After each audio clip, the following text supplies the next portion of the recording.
हो, सांस्कृतिक क्षेत्र की बात हो, धार्मिक क्षेत्र की बात हो, इन तमाम क्षेत्रों में भारत और नेपाल के संबंध काफ़ी महत्वपूर्ण रहे हैं।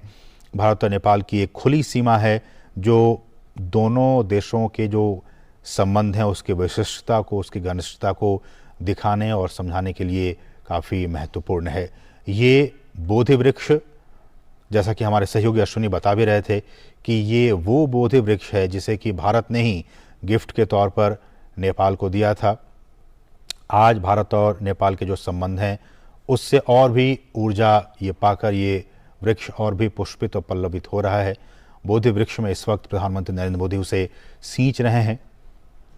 बोधि वृक्ष के नीचे ही भगवान बुद्ध को ज्ञान की प्राप्ति हुई थी बोध गया में, और गिफ्ट के तौर पर प्रधानमंत्री नरेंद्र मोदी ने इस बोधि वृक्ष को, जिसे कि इस वक्त वो सींच रहे हैं, प्रधानमंत्री नरेंद्र मोदी ने ही नेपाल को गिफ्ट के तौर पर दिया था।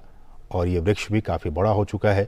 जैसे ही भारत और नेपाल के संबंध काफ़ी घनिष्ठ और बड़े होते जा रहे हैं, आगे की तरफ बढ़ते जा रहे हैं, वैसे ही ये बोधि वृक्ष भी उन संबंधों को आत्मसात करते हुए ये भी आगे बढ़ने का काम किया जा रहा है।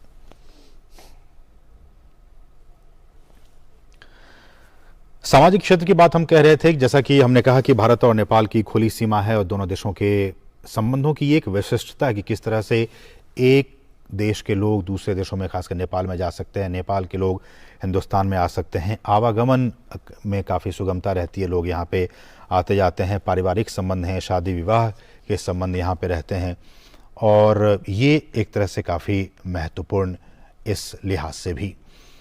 और इसलिए कहा जाता है कि भारत और नेपाल के जो संबंध हैं वो डिप्लोमेटिक और पॉलिटिकल लेवल के अलावा भी एक बेटी रोटी का जो संबंध है, रिश्ता है, वो इसे नाम दिया गया है भारत और नेपाल के संबंधों को। और आज